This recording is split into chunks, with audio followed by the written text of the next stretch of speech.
आज मैं आपको सुनाऊंगा चंद्रगुप्त के 3 पुतले की एक बहुत ही मजेदार स्टोरी।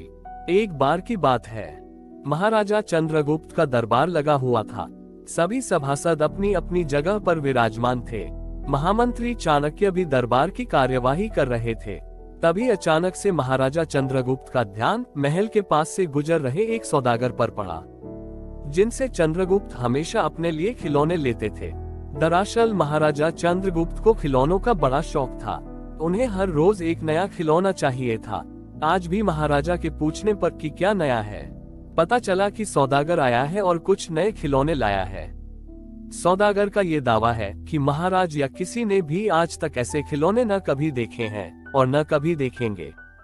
सुनकर महाराज ने सौदागर को बुलाने की आज्ञा दी। सौदागर आया और प्रणाम करने के बाद अपनी पिटारी में से 3 पुतले निकालकर महाराज के सामने रख दिए और कहा कि अन्नदाता, ये तीनों पुतले अपने आप में बहुत विशेष हैं। देखने में भले एक जैसे लगते हैं मगर वास्तव में बहुत निराले हैं। पहले पुतले का मूल्य 1,00,000 मोहरे हैं, दूसरे का 1,000 मोहरे हैं और तीसरे पुतले का मूल्य केवल 1 मोहर है।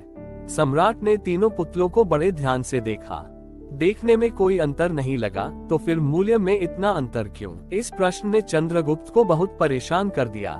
हार कर उसने सभासदों को पुतले दिए और कहा कि इनमें क्या अंतर है, मुझे बताओ। सभासदों ने तीनों पुतलों को घुमा फिराकर सब तरफ से देखा, मगर किसी को भी इस गुत्थी को सुलझाने का जवाब नहीं मिला। चंद्रगुप्त ने जब देखा कि सभी चुप हैं, तो उसने वही प्रश्न अपने गुरु और महामंत्री चाणक्य से पूछा। चाणक्य ने पुतलों को बहुत ध्यान से देखा और दरबान को 3 तिनके लाने की आज्ञा दी।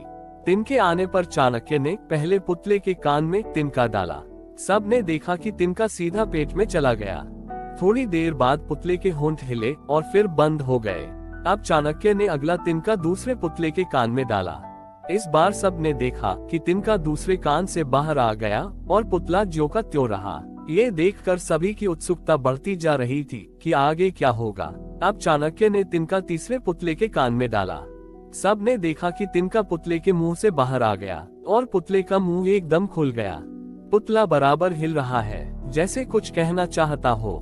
चंद्रगुप्त के पूछने पर कि ये सब क्या है और इन पुतलों का मूल्य अलग अलग क्यों है, चाणक्य ने उत्तर दिया, राजन, चरित्रवान सदा सुनी सुनाई बातों को अपने तक ही रखते हैं और उनकी पुष्टि करने के बाद ही अपना मुंह खोलते हैं। यही उनकी महानता है। पहले पुतले से हमें यही ज्ञान मिलता है और यही कारण है कि इस पुतले का मूल्य 1,00,000 मोहरे है। इसी तरह कुछ लोग सदा अपने में ही मगन रहते हैं, हर बात को अनसुना कर देते हैं। उन्हें अपनी वाहवाही की कोई इच्छा नहीं होती।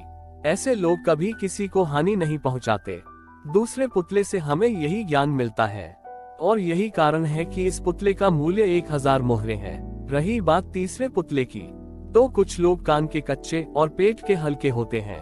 कोई भी बात सुनी नहीं कि सारी दुनिया में शोर मचा दिया और इन्हें झूठ सच का कोई ज्ञान नहीं होता, बस मुंह खोलने से मतलब रखते हैं। यही कारण है कि इस पुतले का मूल्य केवल 1 मोहर है। महामंत्री चाणक्य की यह बातें सुनकर सभी सभासद को पुतले वाली गुत्थी समझ में आ गई। धन्यवाद।